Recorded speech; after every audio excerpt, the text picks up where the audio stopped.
Hello everyone, నేను doctor Mounika, consultant fertility expert 39 hospital LB Nagar Hyderabad. First 3 నెలలు ప్రెగ్నెన్సీలో ఎటువంటి ఫుడ్స్ తీసుకోవాలి, ఎటువంటి ఫుడ్స్ అవాయిడ్ చేయాలి, దీని గురించి ఇవాళ నేను మాట్లాడతానండి. ప్రెగ్నెన్సీ మొత్తంలో ఫస్ట్ 3 మంత్స్ అన్నది చాలా చాలా ఇంపార్టెంట్ పీరియడ్ అనమాట. ఎందుకంటే ఈ ఫస్ట్ 3 నెలల్లోనే ప్రెగ్నెన్సీ మిస్క్యారేజ్ అంటే అబార్షన్ అయ్యే అవకాశాలు, లేదా బేబీలో బ్రెయిన్ అన్ని ఆర్గాన్స్ ఫార్మేషన్ ఇవన్నీ తీసుకునేది ఈ టైంలోనే. సో ఈ టైంలో మనం ఎటువంటి ఫుడ్ తీసుకుంటున్నాము, మెడిసిన్స్ ఏమన్నా ప్రిస్క్రిప్షన్ లేకుండా ఏమన్నా బయట నుంచి మనం ప్రాబ్లమ్స్కి ఏమైనా వాడుతున్నామా, వీటి మీద కొన్ని జాగ్రత్తలు అయితే వహించాల్సి ఉంటుంది. ఫుడ్ పరంగా ఎటువంటి ఫుడ్స్ మనం ఖచ్చితంగా అవాయిడ్ చేయాలి. ఫస్ట్ వచ్చేసి రా మిల్క్ అండి, అంటే అన్పాస్చరైజ్డ్ మిల్క్.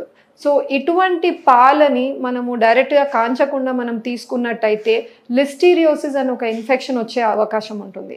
అందుకని ఖచ్చితంగా అటువంటి పాలు మనం తీసుకోకూడదు.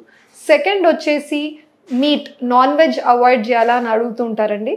చికెన్, మటన్, ఫిష్, ఈ నాన్ వెజిటేరియన్ అబ్సల్యూట్లీ హ్యాపీగా మీరు తీసుకోవచ్చు ప్రెగ్నెన్సీలో. ఇన్ఫ్యాక్ట్ మంచి ప్రోటీన్, విటమిన్ B12 లెవెల్స్ అంతా కూడా మనకు నాన్ వెజిటేరియన్ నుంచే వస్తాయి. కానీ ఆ మీట్ని కరెక్ట్గా మనకు కుక్ చేయకుండా రాగా మనం కన్జ్యూమ్ చేస్తే ఎన్నో ప్రాబ్లమ్స్కి దారి తీయచ్చు. ఇది సేమ్ లిస్టీరియోసిస్ ఇన్ఫెక్షన్, వేరే ఇంకొక ఇన్ఫెక్షన్ టాక్సోప్లాస్మోసిస్ అని ఉంటుందండి. సో ఇటువంటి ఇన్ఫెక్షన్స్ ఎండ్ అయ్యే అవకాశాలు ఉంటాయి. మంచిగా వంట చేసుకొని కుక్ చేసుకొని తీసుకున్న మీట్ వల్ల మీకు ఎటువంటి ప్రాబ్లం అయితే ఉండదు. థర్డ్ వచ్చేసి సర్టన్ టైప్స్ ఆఫ్ ఫిష్, వాటిల్లో మర్క్యూరీ కంటెంట్ ఎక్కువగా ఉంటుందండి, like tuna, sword fish. So ఇటువంటి ఫిష్ని కుదిరినంత వరకు అవాయిడ్ చేయండి. నెక్స్ట్ కాఫీ, టీ అందరికీ అలవాటు ఉంటుంది. అండ్ కొంతమంది అయితే 2-3 టైమ్స్ కంటే ఎక్కువ సార్లు కూడా కన్జ్యూమ్ చేస్తూ ఉంటారు రోజులో కాఫీ, టీని. దీన్ని 200 మిల్లీగ్రామ్స్ కంటే తక్కువలో మీరు లిమిట్ చేసుకోవాలి ప్రెగ్నెన్సీలో. ఎక్కువగా కాఫీ, టీ దాంట్లో చక్కెర ఎక్కువ వేసుకొని తీసుకోవడం వల్ల ప్రాబ్లమ్స్ దారితీసే అవకాశాలు ఉంటాయి. నెక్స్ట్ వచ్చేసి క్యాఫీన్, మన కాఫీలో కూడా ఉంటుంది. అండ్ ఆల్సో కోలా, ఈ కోకోకోలా, పెప్సీ, లేదా ఈవెన్ ఎనర్జీ డ్రింక్స్ అని దొరుకుతుంటాయి మనకు షాప్స్లో. సో ఇవన్నీ కూడా మీరు అవాయిడ్ చేయాలండి. బికాజ్ వీటన్నిటి వల్ల ఏమవుతుందంటే సరిగ్గా బేబీ గ్రోత్, ఎదుగుదలలో ఇబ్బంది ఉంటుంది, లేదా డెలివరీ ఎర్లీగా ప్రీటర్మ్ డెలివరీకి కూడా దారి తీసే అవకాశాలు ఉంటాయి. లాస్ట్ అవాయిడ్ చేయాల్సింది స్మోకింగ్. మన ఇండియన్ కల్చర్లో చూసినట్టయితే లేడీస్ చాలా మటుకు 90% స్మోకింగ్ హ్యాబిట్స్ ఉండవండి. కానీ వేరే కంట్రీస్లో చాలా లేడీస్కి స్మోకింగ్ హ్యాబిట్స్ ఉంటాయి.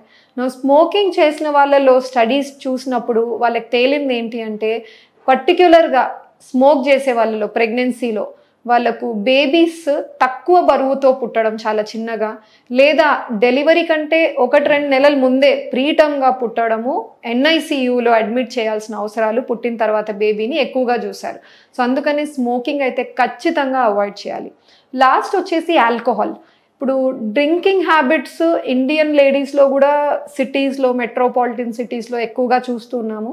సో వీళ్ళు కూడా జాగ్రత్త తీసుకోవాల్సింది, ప్రెగ్నెన్సీలో అయితే ఆల్కహాల్ అవాయిడ్ చేసేయండి. బికాజ్ దీనివల్ల ఫీటల్ ఆల్కహాల్ సిండ్రోమ్ అని ఒకటి వచ్చే అవకాశం ఉంటుంది. దాంట్లో ఎన్నో ప్రాబ్లమ్స్ కూడుకొని ఒకటేసారి బేబీని అఫెక్ట్ చేస్తాయి. సో అందుకని ఈ ఆల్కహాల్, స్మోకింగ్, నేను చెప్పిన ఫుడ్స్ కొన్ని మీరు అవాయిడ్ చేయడం చాలా ఇంపార్టెంట్ ఫస్ట్ 3 మంత్స్లో. నెక్స్ట్ వచ్చేసి యూజువల్గా అరుగుతున్న డౌట్స్ ఏముంటాయంటే, వ్రతాలు ఎక్కువ పెట్టుకుంటారు ఇండియన్ లేడీస్. సో ఆ వ్రతం ఉంది, ఈ వ్రతం ఉంది, ఫాస్టింగ్ నాకు అలవాటు, ఈ పర్టిక్యులర్ ఫెస్టివల్ వస్తుంది, ఫాస్టింగ్ చేయొచ్చా, తినకుండా ఉండొచ్చా అని అడుగుతుంటారు. ఫస్ట్ 3 మంత్స్లో మీరు ఎటువంటి ఫుడ్ తీసుకుంటున్నారు, అడిక్వేట్గా రోజులో నీళ్ళు సరిగా తాగుతున్నారా లేదా, మీ న్యూట్రిషన్, హైడ్రేషన్ అనేది చాలా ఇంపార్టెంట్. సో ఇది కరెక్ట్గా లేదు అనుకోండి, బేబీ డెవలప్మెంట్లో అడ్డంకులు వస్తాయి. అందుకని ఫిట్ అండ్ ఫైన్ ఉన్న వాళ్ళు, ఏ ప్రాబ్లం లేని వాళ్ళు, ఎస్ మీరు ఫాస్టింగ్ చేయొచ్చు, కానీ కొన్ని ప్రికాషన్స్ తీసుకోవాలి. ఏంటివి అంటే, మీకు హెడేక్ అనిపిస్తూ ఉంది, డిజీనెస్ అనిపిస్తుంది, వీక్నెస్ అనిపిస్తుంది, ఇలాంటి వార్నింగ్ సైన్స్ వస్తే మాత్రం ఇమీడియట్గా ఆ ఫాస్టింగ్ బ్రేక్ చేసేసి ఏదన్నా తినేసేయాలి. లేదు మీకు ఆల్రెడీ ప్రెగ్నెన్సీలో కాంప్లికేషన్స్ ఉన్నాయి, లైక్ డయాబెటీస్, బీపీ ఉంది, షుగర్ ఉంది, లేదా ట్విన్స్, కవల పిల్లలతో మీరు ప్రెగ్నెంట్ ఉన్నారు, ఇటువంటి సిచ్యువేషన్స్లో మాత్రము ఫాస్టింగ్ ఈజ్ బెటర్ అవాయిడ్ చేసేయాలి. సో ఈ ఫస్ట్ 3 మంత్స్ మీరు వీటన్నిటి మీద జాగ్రత్తలు వహిస్తే హ్యాపీగా మీరు ఈ 3 months క్రాస్ చేసి you will enter in to second trimester అండి. అండ్ ప్రెగ్నెన్సీలో మిస్క్యారేజ్ అయ్యే అవకాశాలు కూడా చాలా మటుకు తగ్గిపోతాయి. Thank you.